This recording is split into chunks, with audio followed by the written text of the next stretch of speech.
Movie के शुरू होते ही हम एक स्ट्रीट शेफ गाओ को देखते हैं। वो बहुत मजे मजे के खाने बनाया करता था। इसका एक छोटा सा रेस्टोरेंट है, मगर वो उसको साफ रखता है और अपने प्रोफेशन से भी बहुत प्यार करता है। लेकिन जो पास्ट में गाओ के साथ हुआ वो बहुत ही बुरा था। उसके फादर ने सिर्फ इसलिए उसे एक शेफ के पास छोड़ दिया कि वो कुकिंग को सीख सके। गाओ ने ये डिसाइड कर लिया था कि एक दिन वो बहुत बड़ा शेफ बनेगा और हर वो चीज हासिल करेगा जो वो अपने बचपन में ना कर सका। गाओ के फादर एक बहुत अच्छे शेफ थे और अब तक तो वो बहुत ही कमाल शेफ बन चुके थे, एक तरह के मास्टर शेफ। लेकिन उनका बेटा यानी गाओ उनसे बहुत नफरत करता था, क्योंकि उसने अपना बचपन यानी चाइल्डहुड अपने फादर के बगैर गुजारा था। वो उन्हें मिस भी किया करता था, लेकिन इससे उसके फादर को कोई फर्क ही नहीं पड़ता था। दूसरी तरफ गाओ के फादर यानी वही मास्टर शेफ भी इस बात से खुश थे कि दुनिया को नहीं पता कि इनका बेटा भी है, और ये बात गाओ को और सैड करती थी। अब सीन बदलता है और हम एक और फेमस, हैंडसम और यंग शेफ को देखते हैं। वो बहुत ही रिच और रॉयल फैमिलीज के लिए खाना बनाया करता था। उसका नाम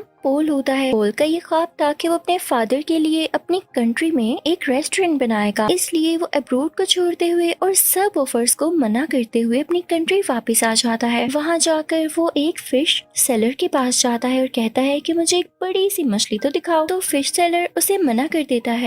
अब जैसे ही गाओ उसके पास बड़ी सी मछली लेने आता है तो वो आदमी उसे मछली दे देता है। ये देखकर पोल को बहुत गुस्सा आता है और वो गाओ को गुस्से से देखता है, जैसे वो उससे जेलस हो कि भाई इसने उसको मछली क्यों दे दी। फिश सेलर जब इन दोनों को गुस्से में देखता है तो वो मछली के 2 टुकड़े कर देता है ताकि इनमें लड़ाई ना हो। लेकिन वो दोनों फिर भी एक दूसरे को गुस्से से घूरते रहते हैं। अब हम पोल के शानदार और बहुत ही प्यारे रेस्टोरेंट को देखते हैं जिसकी आज ओपनिंग होती है। वो बहुत नीट एंड क्लीन एडवांस तरीके से बनाया गया और बहुत ही खुला रेस्टोरेंट होता है। उसको बहुत अच्छे तरीके से डेकोरेट किया होता है। पोल ने जो नया रेस्टोरेंट खोला था वो गाओ के रेस्टोरेंट के बिल्कुल सामने था, जिसे देखकर गाओ के दोस्त घबरा जाते हैं, क्योंकि ये नया रेस्टोरेंट इन कस्टमर्स का सारा इंटरेस्ट अपनी तरफ करने वाला था और इन सब लोगों को इनसे छीनने वाला था। और जिस बात का डर था वही होता है। सब लोग नए रेस्टोरेंट का टेस्ट चेक करने के लिए उसमें चले जाते हैं। तो गाओ के दोस्त गाओ को सपोर्ट करने के लिए डिस्काउंट ऑफर की अनाउंसमेंट करते हैं,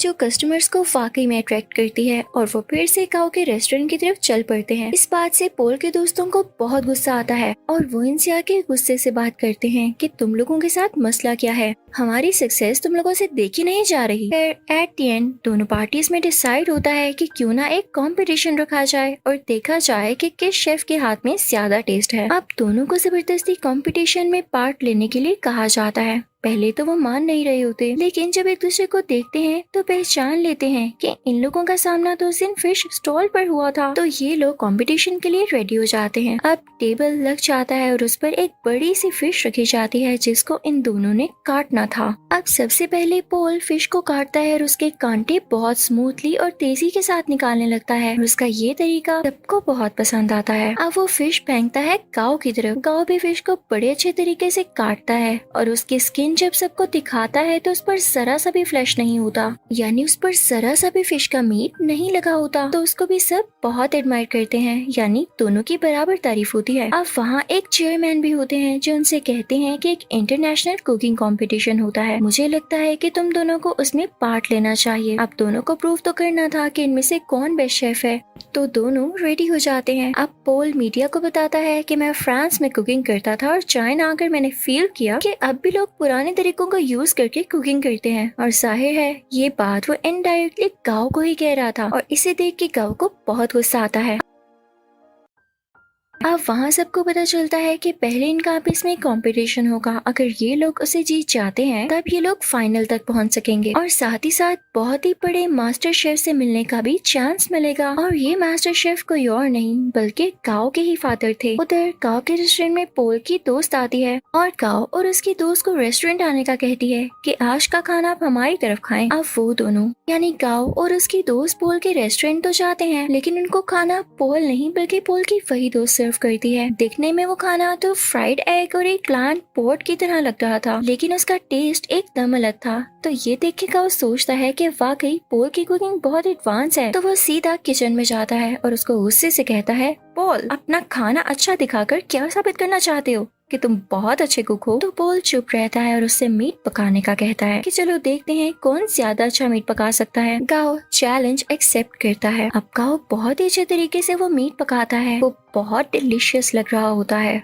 अब पोल उसे कहता है कि मैं तुम्हें सेम रेसिपी के साथ ये डिश बनाकर दिखाता हूँ। पोल शुरू करता है और सेम डिश बहुत ही कम टाइम में बना लेता है। जब गाओ उसको स्मेल करता है तो उसे अपनी डिश में और इसकी डिश में कोई फर्क नहीं लग रहा होता। तो वो समझ जाता है कि वाकई इसके पकाने का तरीका बहुत एडवांस है। वो उदास हो जाता है और वहाँ से चला जाता है। अब गाओ को कोई कहता है कि उसे उसके फादर बुला रहे हैं। गाओ अपने फादर के पास जाता है और कहता है कि अब आपने मुझे क्यों बुलाया, जबकि आप ये बात मानते ही नहीं कि मैं आपका बेटा हूँ। तो मास्टर शेफ उसे कहते हैं मैंने ऐसा इसलिए किया ताकि दुनिया ये ना कहे कि तुम मेरे बेटे हो, इसलिए तुम इंटरनेशनल कंपटीशन तक पहुँच सके, बल्कि मैं तो यही चाहता हूँ कि तुम खुद ये करो। तो गाओ कहता है डैड मुझे वैसे भी आपकी सपोर्ट की जरूरत नहीं, जब मुझे आपकी जरूरत थी तब आप मेरे पास नहीं थे। खैर मैं अब ये साबित करके दिखाऊंगा कि मैं वो हासिल कर सकता हूँ जिसकी वजह से आपने मुझे छोड़ा। अब गाओ यहाँ से चला जाता है क्योंकि उसे अपने डैड की किसी भी बात पर यकीन नहीं होता। अब next day international cooking competition होता है। सब प्रिपरेशन की जा चुकी होती हैं। कॉम्पिटेंट्स यानी पोल और गाओ भी रेडी होते हैं। टाइम स्टार्ट होता है। पोल की कोई स्वीट डिश होती है और गाओ की चिकन डिश। दोनों बहुत मेहनत से अपनी डिशेस तैयार करते हैं। पोल तो टाइम से पहले ही अपनी डिश तैयार कर लेता है, लेकिन उसके बाद गाओ की भी शानदार डिश रेडी हो जाती है। उसने भी टाइम पर अपना दिया गया टास्क पूरा कर लिया था। जजेस और ऑडियंस बहुत इम्प्रेस होते हैं और अब उनकी डिशेस को टेस्ट किया जाता है और दोनों के सेम पॉइंट्स आते हैं क्योंकि जज को उनके खाने में इतना ज्यादा डिफरेंस नहीं लग रहा था, यानी दोनों की डिशेस बहुत मजे की थी। तभी स्टेज पर एक जज आता है और इस कंफ्यूजन को क्लियर करने के लिए कहता है कि नो डाउट दोनों की डिशेस की टेस्ट बहुत आला थे, लेकिन मुझे टाइम मैनेजमेंट पॉल की ज्यादा पसंद आई, इसलिए ये कंपटीशन पॉल ने अपने नाम कर लिया है। पॉल यहाँ पर बहुत ज्यादा खुश हो जाता है। गाओ क्योंकि कंपटीशन हार चुका होता है तो वो बहुत ज्यादा उदास होने की वजह से अपने घर भी नहीं जाता और वीडियो गेम्स खेलने के लिए चल पड़ता है। वो कई दिन तक अपना टाइम यूं ही स्पेंड करता रहता है और एक दिन उसके पास वही शेफ आते हैं जिनके पास उसने अपना बचपन गुजारा और उसी के पास गाओ के डैड उसे छोड़ कर गए थे। वो उसे समझाते हैं कि गाओ देखो, हार जीत तो इंसान की जिंदगी का हिस्सा होती है ना।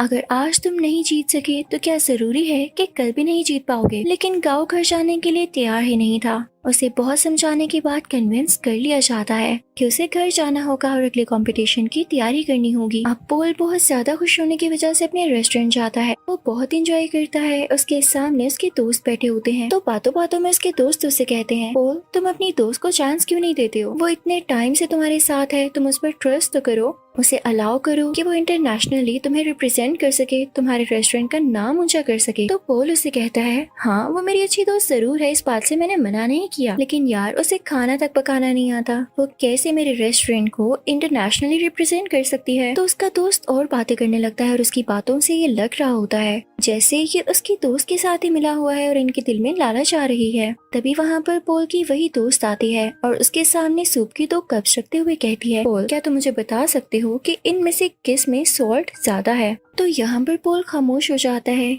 क्योंकि उसमें टेस्ट करने की एबिलिटी ही नहीं होती, उसके टेस्ट बर्ड्स ऐसा कर ही नहीं सकते थे और ये नेचुरली था। तो इस बात की वजह से पोल को बहुत दुख होता है कि उसकी अपनी दोस्त ने उसके बाकी दोस्तों के साथ मिलकर उसे चीट किया और धोखा दिया। तो अब उसकी दोस्त कहती है क्या हुआ पोल, तुम समझते थे कि मैं तुमसे प्यार करती हूँ।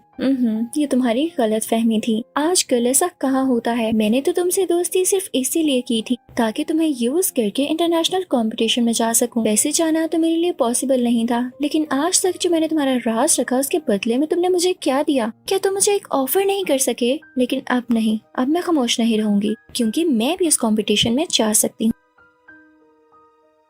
अब यहाँ पर एक और बड़ी बात रिवील होती है कि पोल की दोस्त पोल के ही दोस्त के साथ मिलकर पोल को चीट कर रही थी क्योंकि वो दोनों अब रिलेशनशिप में थे और पोल के अगेंस्ट ही एक साजिश यानी कॉन्स्पिरेसी चल रहे थे कि पोल के रेस्टोरेंट को बेच देंगे और उनसे जो पैसे आएंगे उनसे अपनी लाइफ स्टार्ट करेंगे। लेकिन पोल भी ऐसा होने दे नहीं सकता था। पोल बहुत उदास हो जाता है और अपने रेस्टोरेंट से बाहर आ जाता है। रात हो चुकी होती है और वो बाहर बैठकर ड्रिंक करने लगता है। तभी उसे गाओ भी देख लेता है और उसके पास आके कहता है पोल तुम उदास क्यों बैठे हो यार, तुम तो जीत चुके हो, तुम्हें खुश होना चाहिए। तो पोल उससे कहता है हाँ जीत तो चुका हूँ पर हार भी बहुत कुछ चुका हूँ। खैर तुम छोड़ो, तुम्हें एक बात बताता हूँ। सामने ये बैनर देख रहे हो, वो इनफैक्ट गाओ के फादर यानी उसी मास्टर शेफ की पिक्चर होती है। तो पोल उसकी तरफ इशारा करके कहता है ये मेरे आइडियल है हैं। मैं चाहता हूँ मैं इनकी तरह बनूं। तो काओ आगे से हल्का सा मुस्कुराता है और कहता है, पोल, ये मेरे फादर हैं। तुम यही सोचते हो ना कि अच्छे इंसान है और तुम इनके जैसा बनो। तो मैं तुम्हें बताऊं, मेरे फादर दिल के बहुत बुरे हैं। काओ उसे अपने पास्ट की स्टोरी बताने लगता है कि उन्होंने मेरे साथ क्या क्या किया। पहले तो पोल कहता है, काओ तुम मजाक कर रहे हो यार, बस कर दो। लेकिन काओ उसे बताता है, नहीं, वो मुझे बचपन में वाकई में छोड़ गए थे, सिर्फ इसलिए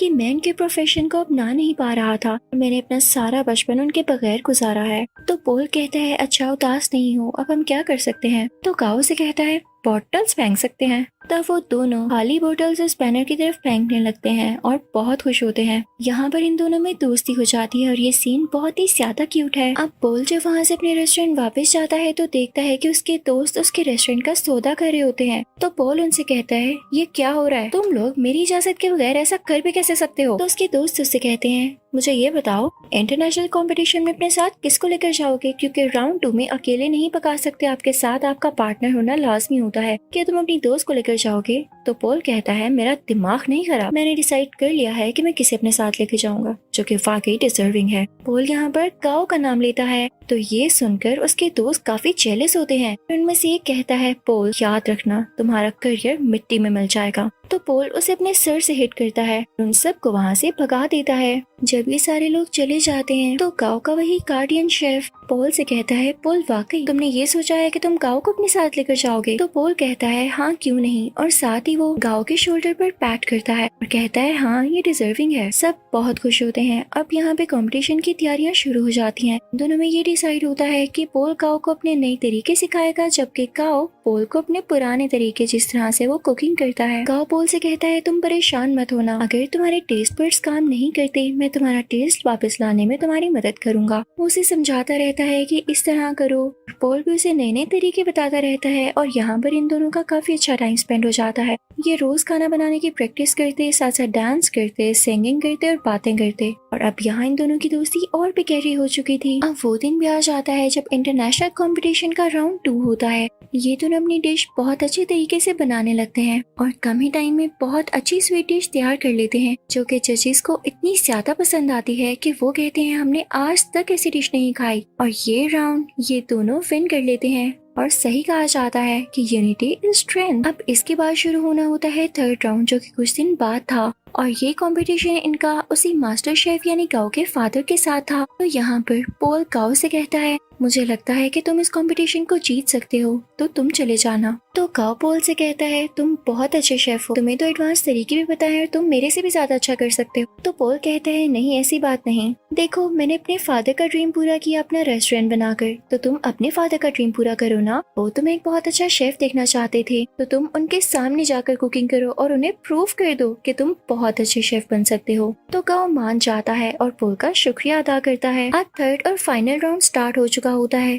दूसरी तरफ मास्टर शेफ भी अपनी डिश बनाने लगता है। अब काओ भी शुरू हो जाता है, लेकिन शुरू होने से पहले ही उसे अपने बचपन की कुछ यादें आने लगती हैं, जहाँ पर उसके फादर उसे छोड़ गए थे और उसे काफी बच्चे बुली किया करते थे। वो उन्हीं यादों में खो जाता है। उसके फादर आकर उसके मुंह पे पानी गिराते हैं और कहते हैं, अपना काम शुरू करो। तो अब यहाँ पर काओ कुछ बनाना शुरू करता है। दूसरी तरफ काओ के फादर यानी वही मास्टर शेफ बहुत ही ज्यादा प्यारी स्वीट डिश बनाते हैं, जैसे फायर लगी हो और उसमें से एक फूल निकल रहा हो। उस फूल का बहुत ही आला टेस्ट होता है। जजेस को ये बहुत ज्यादा पसंद आता है। और जब काओ की बारी होती है कि वो अपनी डिश दिखाए कि उसने क्या बनाया है, तो वो एक बाउल में नूडल्स बनाकर सीधा अपने फादर के पास जाता और उनको वो प्रेजेंट करता है। मास्टर शेफ उसे टेस्ट करते हैं तो वो नूडल्स उन्हें बहुत अच्छे लगते हैं। और ये वही नूडल्स होते हैं जिनकी वजह से काओ को उसके फादर से डांट पड़ी थी कि तुम तो नूडल्स तक नहीं बना सकते। और आज काओ ने इतने मजे के नूडल्स बनाए थे कि उसके फादर उसे खाना ही नहीं छोड़ते और नूडल्स को वाइल्डली खाने लगते हैं। वो अपने बेटे को रोक के कहते हैं, शाबाश बेटा, तुमने बहुत अच्छा नूडल्स बनाए। वो यहाँ पे काफी इमोशनल हो जाते हैं। तो ऑडियंस को भी पता चल जाता है कि एक तो इनका सरनेम सेम है और इन लोगों का बिहेवियर देख के भी यही लग रहा है कि ये बेटा और बाप हैं। यहाँ पर काओ का ख्वाब भी पूरा हो चुका था और उनके फादर का भी। अब उधर हम रेस्टोरेंट में देखते हैं कि पोल और काओ अब साथ काम करते हैं और उनकी ऑडियंस पहले से कई ज्यादा है, यानी उनके पास और भी ज्यादा कस्टमर्स आते हैं। लोग उनका खाना बहुत ज्यादा पसंद करते हैं और इनके रेस्टोरेंट में अब रौनक ही रौनक हो जाती है। इसी के साथ ये मूवी यहीं पर एंड होती है।